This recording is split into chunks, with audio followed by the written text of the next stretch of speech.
Welcome, Honorable 007. He's the one and only Sean Connery. Welcome to Japan, Mr. Bond.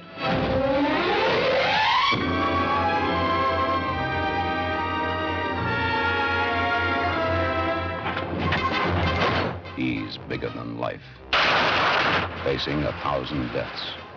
And you only live twice, and twice is the only way to live. We're too late. Well, at least he died on the job.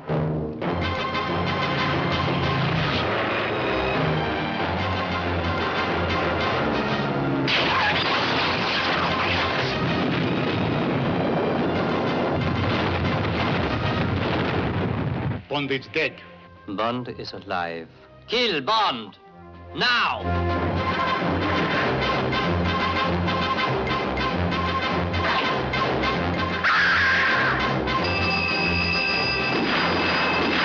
No matter what the odds, they don't stand a chance against James Bond, Sean Connery, 007.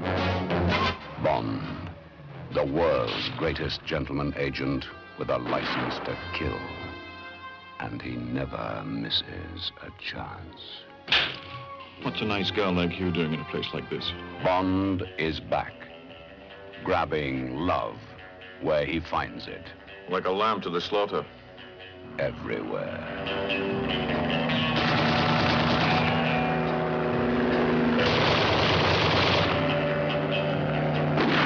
Bond rises in the east. The odds, 1,000 to 1, but they don't stand a chance. Get down!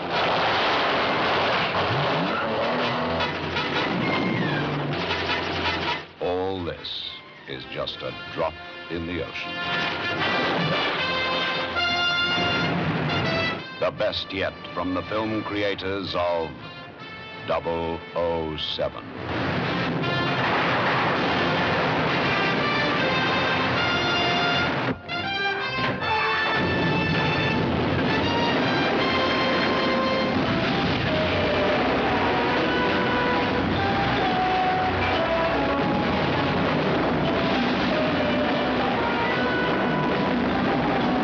Tiger said, from now on, you must do everything in Japanese style. Everything?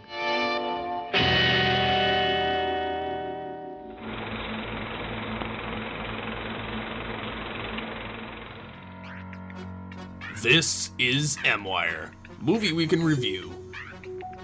M-Wire is brought to you by Audible.com. Sign up today to get a free audiobook download at www.audibletrial.com/geekcastradio. Start today with a free 30-day trial with over 100,000 titles to choose from for your iPhone, Android, Kindle, or MP3 player. Don't forget to follow Audible on Twitter at audible_com. And now the latest and greatest in movies with M-Wire. Shaken, not stirred. Hello and welcome to Shaken Not Stirred, M-Wire's Spotlight on Bond films, which is brought to you by the Geekcast Radio Network and Audible.com. I am one of your hosts, TFG Mike, and joining me as always is Movie Roll Dan. Hello. Hello. How are you? I am good. How are you? I'm pretty good. So last week we talked about one of the best, at least in my opinion, one of the best Bond films in Goldfinger. And now this week, James Bond is dead. The film is over. Podcast over. Franchise done. See you next year, folks. Now today we're going to be talking about You Only Live Twice. And to get things kicked off, we're going to head over to JT from Saskatoon, who has just the facts for us. In the beginning of the movie, an American spacecraft has disappeared, and both the US and Russia blame each other for the disappearance. But MI6 believes that the culprit may actually be Japan. James Bond is once again called into action, and in order to provide himself with ample room to operate, he fakes his death before traveling to the land of the rising sun. Upon arriving in Tokyo, Bond goes to meet Deco Henderson, a local MI6 operative who claims to have evidence about the missing craft.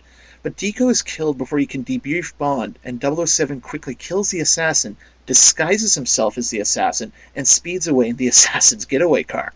Upon arriving at a company called Asato Chemicals, Bond disables the driver of the car and breaks into the office of the company president, Mr. Asato. There, he pilfers some documents out of a safe, but is discovered as he tries to make his escape. He is picked up by Aki, a member of the Japanese Secret Service, and she takes him to meet her boss, Tiger Tanaka, whose HQ is located underneath a local subway station. The documents 007 stole include a picture of a cargo ship called the Ningpo and a microdot message saying the man who took the photo was killed by the ship's security as a precaution. Bond returns to Asato Chemicals, this time posing as a new buyer, in order to meet Mr. Asato, who sees right through Bond's ploy.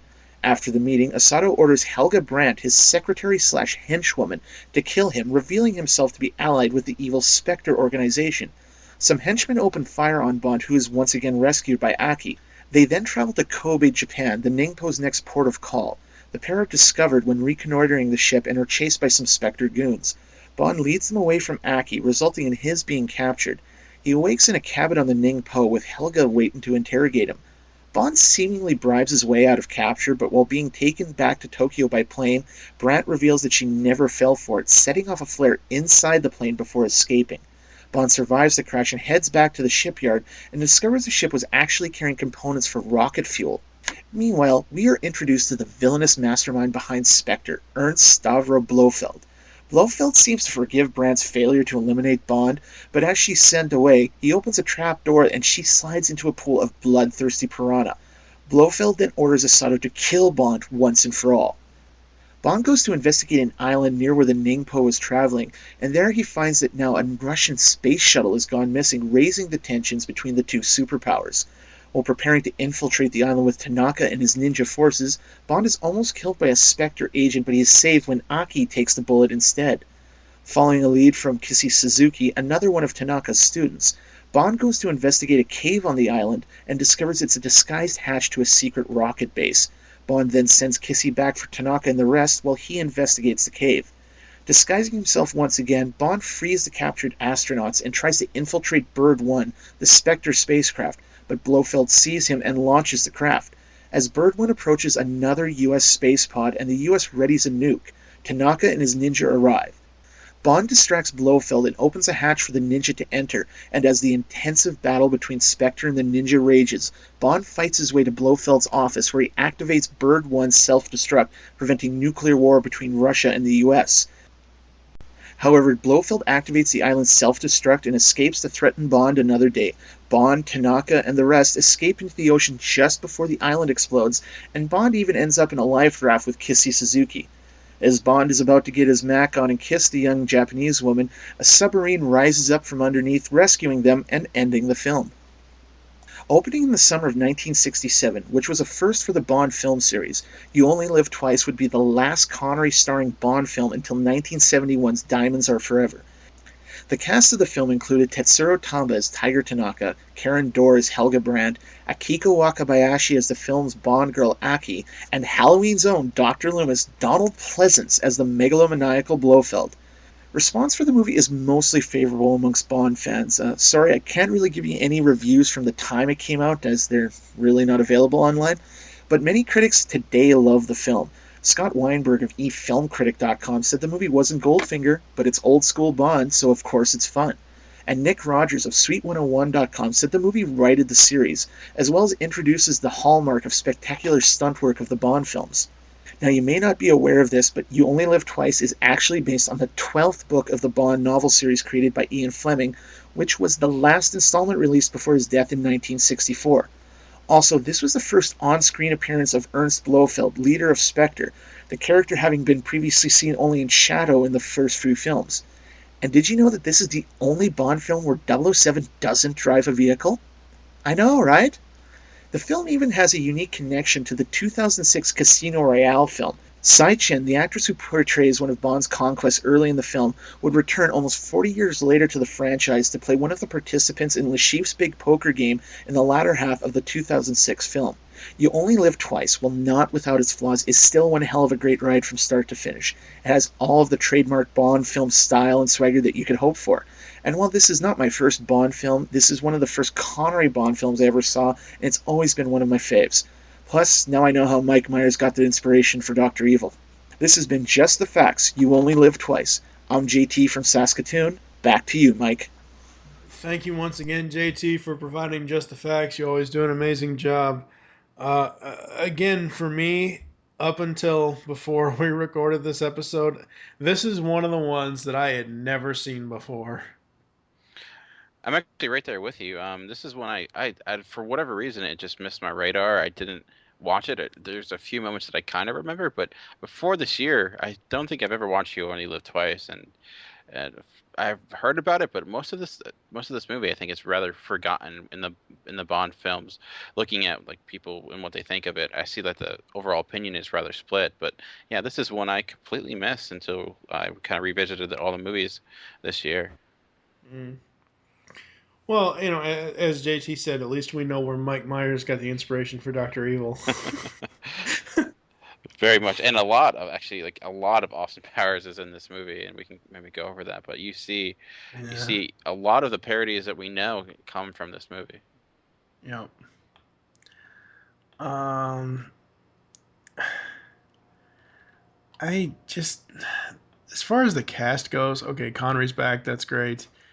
The Bond girls in this did not interest me whatsoever. Yeah, well, they were literally interchangeable. Like they kept changing every 20, 30 minutes.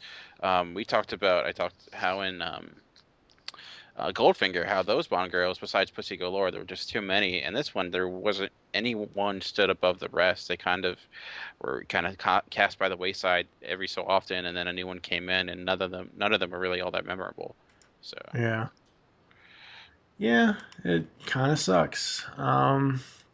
I do like that we finally see the head of Spectre. I thought that was interesting. But again, the same thing. Dr. No is great. Don't get me wrong. We both love. Well, I love Dr. No. You found it. You respect its history and everything else. But it's one of those things where I love Dr. No, and that was a great film for me. These two films, as far as the overall plot, you could essentially flip-flop them and it'd be the same damn movie. Yeah, it is. Nuclear war. Seriously? That's the plot of this fucking movie? Really? Yeah, I mean, that's with Spectre. That's kind of been their MO, where they're kind of trying to find a way to get Russia and America to kind of go after one another, and they're going to come in and kind of pick up the pieces. We didn't cover Thunderball. Honestly, I don't think it's either a movie that either one of us really have a huge interest in. I've watched it, but I kind of find it's rather forgettable. Don't kill me, Bond fans. But yeah, it is very similar to Dr. No. It is almost like a loose remake of that movie. Yeah, JT said in Just the Facts that pretty much all the Connerys are MI6 versus Spectre, and I'm like, really? Seriously? Okay, well, not all the Connerys, but a good majority of them. Like, yeah. Well, I think Goldfinger is obviously an exception, but it's one of those things where I just don't get it. I don't know. Well, I will say this. I actually I think we're probably going to fall on opposite ends of this movie, but with Donald Pleasance as Blofeld, I love his performance. I love him as that character. I mean, it's been building up for how many movies now where we don't see him. Yeah. So I think a lot of pressure was on, like, let's get a character that works. And I thought Pleasance was fantastic. I think he looks the part. He's menacing. I think he's he's the best Blofeld, I think, in Bond. Oh no, yeah, I agree with that. The main problem I have with this movie is the overall plot and the fact that you could essentially switch it with any other nuclear deterrent movie. And essentially later on down the line, you'd get another, just like just like last week with Goldfinger, that GoldenEye took homages to. This week, Tomorrow Never Dies will take homages to this, because if you look at this movie, you look at the Spectre, head of Spectre wants to get Russia and America to fight each other. What did Carver do? Got the Chinese and the British to fight each other so he could get global media right. It's wow.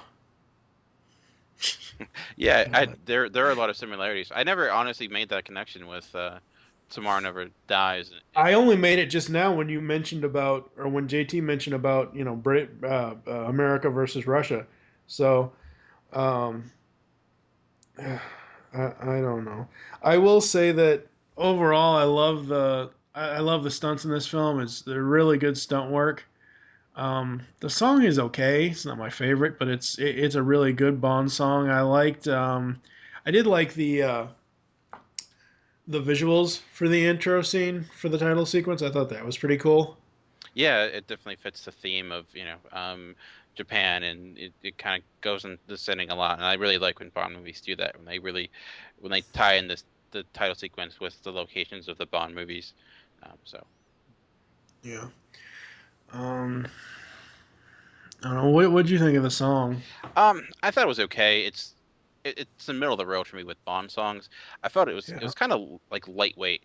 Last week we did Goldfinger, which I felt was very edgy and very grandiose, and this one is kind of smaller. It's Goldfinger's like that late evening jazz club move, and this is more of a light brunch song you would hear at a dinner or something like that.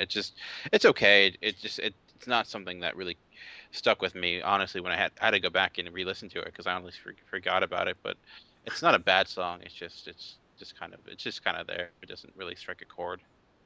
Yeah. As far as some highlights, I only have 3 things that I wrote down. I just can't get into this movie. I didn't know bullets opened that way. I thought that was pretty cool. Because that whole spacecraft, it's meant to look like a bullet. I thought that was damn cool. James Bond will never say he loves anyone because of the code. It's like, I find it interesting that as the films progress, we're only 4 films or 5 films in because we didn't do Thunderball. Bond seems to be trained in all kinds of skills, Oriental languages indeed. I find that really interesting, that as these films go on, we find, that James Bond has all kinds of different skills, and he is made out to be like the super spy. Every man, as far as, super spy, super soldier, whatever, the guy can do anything. Yeah, he's a man of many talents. Yeah. What did you have for highlights for this one? Well, for highlights, I think the biggest highlight I have with this movie is why I agree the plot is kind of a mess and kind of incoherent at times. I honestly have a lot of fun with this movie. It has some of the best action sequences. Like, I love the Little Nellie action sequence with that like mini helicopter that he flies around. I love the I thought that was cool. Yeah, I love the fact that it's actually a real thing. It's a thing that actually works. It's I don't know if you know the story about it, but the person, I forget, I think it was the director, I'm not sure, but they heard about it in like a radio ad or something like that. So they ended up getting the person who invented it or who could fly it to go into the movie. And actually, he's a dude who's actually flying it. Obviously, Sean Connery isn't. You have those insert shots where we can see that Sean Connery is behind a green screen or rear projection. But overall, compared to like other action sequences we've seen previously, I think they kind of handle that transition a little bit better. But I love all the different gadgets it has, the flamethrower, the bombs. I find that really fun. It's one of my favorite action sequences in all Bond movies. And I think it has a lot of really big action moments and a lot of smaller action moments, and handles each as effectively. Like, there's the moment where he kind of sneaks into the chemical plant and he has that fight with all those guards. And I like that. I found that was very, very cool. And then there's that one sequence where he's like on top of a roof and they have that like helicopter shot where they're pulled way out and you just see him like on top of the roof just running around trying to get away of all these henchmen and jumping off. I love that shot. It's one we don't see very often. Ninjas. How can you not love a ninja army? I thought that was pretty awesome. That was awesome. It's one of the first American, or not, it's not American, but one of the first uh, Western movies to use ninjas. They kind of take a long time explaining what ninjas are, and I think a big reason why is because most Americans weren't really familiar with them up to this point. Um, what I also loved, the lair. I think it's the best lair ever. Period. Yeah.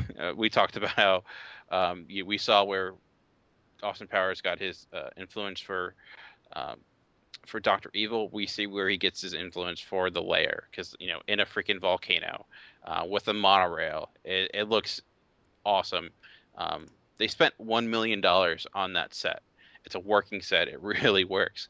It's not obviously in a volcano, but that monorail is really there. There's a helicopter pad that works. It's crazy. They spent as much money on that set as they did for all of Doctor No, which is really mind bending when you think of it.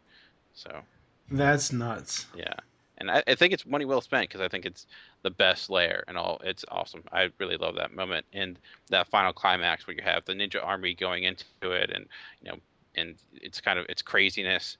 I love that action moment. Again, another great action scene in this movie. And we talked about how the Bond girls were kind of forgettable, but the one moment I did like with the Bond girls was the assassination attempt using on Bond, when they used like the poison down the rope, and they're going after Bond, but they ended up killing the person next to him. I thought that was a cool kind of way of trying to kill Bond. It obviously wasn't very effective, as most of them aren't, but I love that moment. That's so funny, because when I was watching this and I saw that, I'm like, hey, James Bond is Martin Blank. James Bond is John Cusack. Because the first time I ever saw that kind of assassination with the poison down the rope was in Grosse Point Blank. Yeah, it's interesting. It's one. It's obviously not that effective, and I think one of the interesting things about it is how Bond is so indifferent over the fact that the person next to him kind of is dead. Seems to have no care in the world. He just kind of wants to go on to the next thing. I mean, that's Bond, but you think he would have a little bit of remorse, but he kind of is just like, it happens. I'm used to it by now.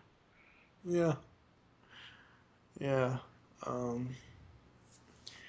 I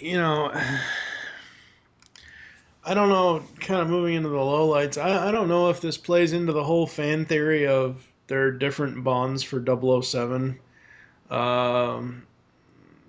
But, you know,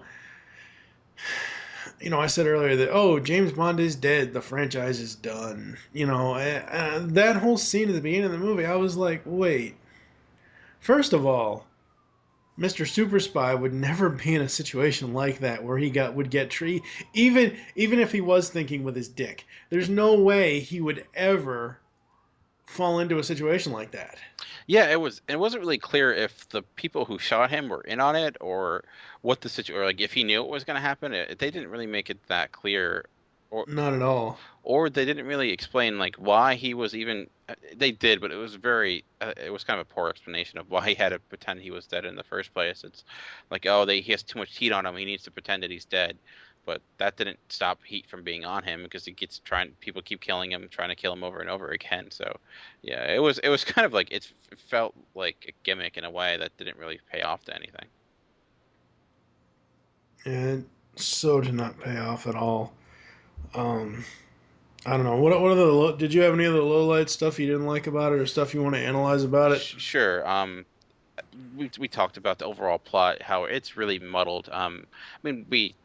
You have the situation going on where Spectre is trying to take all these space satellites or whatnot, and make America think it's Russia, or sorry, make Russia think it's America, so they'll go to war with one another. But then that's like only one small piece of it, and then really Blofeld's is doing it because China is paying him like $1 million or $100 million in bowling gold. It just seems like it seems a little unnecessary to just have one person. There are so many different people trying to kill him at different times. The fact that they turned James Bond Asian, rather shocking and kind of offensive in a way, that for the one, he doesn't look Asian at all. It's like, we'll just give him this fake tan. He looked like he was from Jersey. He didn't look like he was from and it didn't even work because he was turned Asian. He's at ninja school, and then someone else tries to kill him. So it was kind of pointless. It's just like, if this is the reason why, it's not even working. So yeah, there was a lot of those things where the plot and what was happening and didn't always coexist with one another. Yeah, and I think I heard this joke before, but I think this is where that song "Secret Asian Man" comes in, this movie. And we talked about the Bond girls are rather forgettable, but yeah, if you look at the plot, this movie is completely ridiculous. It doesn't really hold up all that well, but personally, I was able to forgive it because I had so much other fun with the action sequences and everything that was going on. I kind of just went along with the ride. Yeah, I mean, the action sequences are great. They're all, very, very well done action sequences. It's very amazing, and that's, as JT said, that's kind of where we get the standard Bond action sequence. In this film, I would kind of argue that a little bit, saying that, we had a couple of good standard Bond action sequences in Goldfinger. But, that plane scene was just amazing. Yeah. What did you think about Connery's performance in this movie? I liked it. I liked it better. I liked him better in Goldfinger. I don't know. I just... Yeah, I don't know. He definitely seems older and less interested at times. Yeah, I think this was around the time where he was kind of being done with it. Yeah, he was done with it. I mean, there's rumors that Japan was being crazy with him regarding a lot of fans always pestering him and never giving him a moment's peace, and you kind of see, like, he just seems aggravated at times. I mean, it's not the James Bond we remember. I think he peaked at Goldfinger, and after Goldfinger, he kind of goes downhill after this. And I think it makes sense that this is his last Bond film until more, but why he takes a little bit of a break. Yeah, I honestly think he should have just gone out with Goldfinger. Can you imagine if Lazenby was in Thunderball? God. Oh my God. But no, I just felt that, like, okay, in Goldfinger last week, I didn't bring this up last week, but I'm gonna bring it up here. In Goldfinger, I felt that, oh hey, this is the Sean Connery I know from like 1989. Like, his voice from I don't know why, from the time of From Russia with Love or from Dr. No From Russia with Love to Goldfinger, 3 years. It's like he aged so damn fast, and he sounds like he would sound like as, we called the dog Indiana.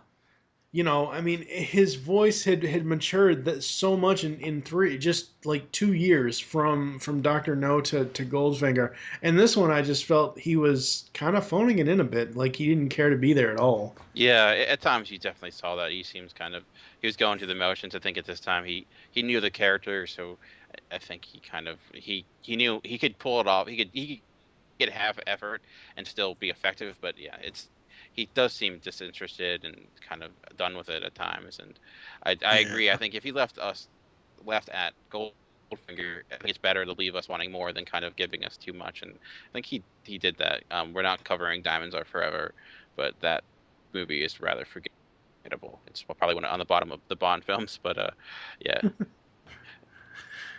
All right, we're going to go to a quick commercial break, and we'll come back to close the show after this.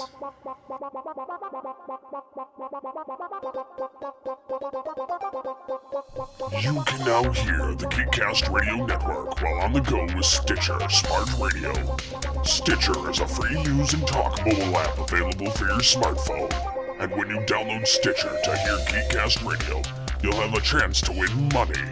Downloading is quick and easy. Just find Stitcher in the App Store. During registration, hit the promo code box and enter Geekcast Radio, all one word, to get automatically entered to win $100. The latest episodes of the shows will be waiting for you in your favorites. You'll get access to lots of other amazing shows too. Always available to you on demand, no syncing. It's Stitcher Smart Radio. Don't forget to enter promo code Geekcast Radio when you register. For you listeners of Movie Week in Review, Audible is offering a free audiobook download with a free 30-day trial. To give you the opportunity to check out their service, go to audibletrial.com/geekcastradio. Final thoughts on Yolt? Well, I know people who think this is one of the worst Bond movies ever. I know people who put it near the top, and I probably lean. I wouldn't say it's one of the best, but I definitely think it's up there. I agree. There's so many issues with it, but I can forgive it. I guess maybe the moments, the highs are so high for me that the lows don't bother me that much, and I can kind of forget them. But I'm more mixed on it than I was Goldfinger. But yeah, that's kind of where I stand with this movie. For me, on You Only Live Twice, I pretty much stand on the point of it's not the worst Bond movie, but it's like 3 rungs above the worst. It's like you have positive, nether region or whatever, middle, and then you have like the shittiest Bond movie ever, George Lazenby. And it was that's the way that I view this, and it's like it's on the edge of being a bad Bond movie simply for the whole thing of it's just a cliched plot for me. But it's not the worst Bond movie ever. It's probably not one I'll ever see again. Whereas Goldfinger, I could probably watch Goldfinger at least once a year, maybe twice a year. This one, not so much. And what I find interesting so far in our Shaken Not Stirred series here is every other film I've liked. So at least every other film that we've covered. So Dr. No I liked. Russia is yeah. Goldfinger was good, and this is yeah. So. But yeah, do you know and we talked about the Bond theory a few episodes ago, but do you know the other Bond theory that kind of starts with Roger Moore, which we'll be getting into shortly, where it's the idea is when Bond is in America, it's tend to be one of the worst Bond movies, but when he's in other countries, it's known to be one of the better. I don't know if you're aware of that theory. It's kind of like the same thing with Star Trek, how they say the odds and the evens, the ones are better than the others. The even movies tend to be better than the odd movies. It's kind of similar with the Bond films. I can go with that to a certain point, and that point stops in 95. Yeah, it's a theory. I don't. Okay, that point stops in 95, and then it picks back up in 2006. It's actually a theory I don't go with, because I think there's a lot of Bond movies I think I like that maybe some people don't, and vice versa. But yeah. It'll be interesting, because we're going to get into, as we're ending, this is our last Connery movie, and we're kind of seeing where it goes from here, and it tends to kind of go the way of this movie, go the way of the ridiculousness of You Only Live Twice, and it doesn't really ever return to, well, except for maybe the next movie, once you get to the Roger Moore era, it completely changes from Sean Connery, and I'm kind of be interested in seeing how we think those movies are compared to these. Yeah. I know 3 of the Roger Moore movies that we'll cover. I really do enjoy them, all 3 of them, which is, or at least I have in the past. Again, I'm kind of using this spotlight to go back and like really sit here and watch them and really analyze them. Whereas, like, I've seen The Man with the Golden Gun enough times to know that I really, really enjoy that movie for everything that, for everything that I enjoy it for. View to a Kill, same thing. Live and Let Die, same thing, kind of. So it's going to be interesting for me going back with my critical eyes and looking at it and saying, is this really a good film? But those 3 that I listed are pretty much the only Roger Moore movies I think I've actually seen before. I don't think I've seen some of the other ones. So going back, we'll have to wait and see. We hope you enjoyed the Bond film review here in MWire's Shaken Not Stirred series, and wish you'll join us next week when we'll be talking about On Her Majesty's Secret Service. Ugh. Kill me now, damn it. Well, I'm looking forward to that discussion because I think I might be on the opposite end of you. I might agree with you. So it'll be an interesting discussion either way.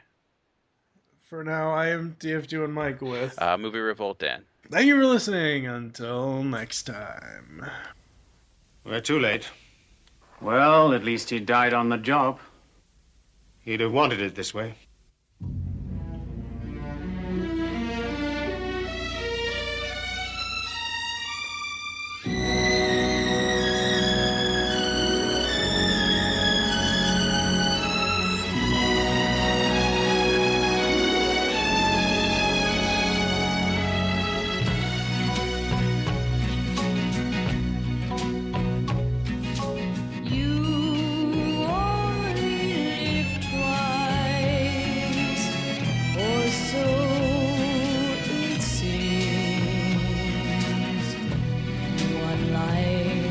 Yourself and one for your dreams. You drift through the years and life seems tame till one dream appears and love is its name.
So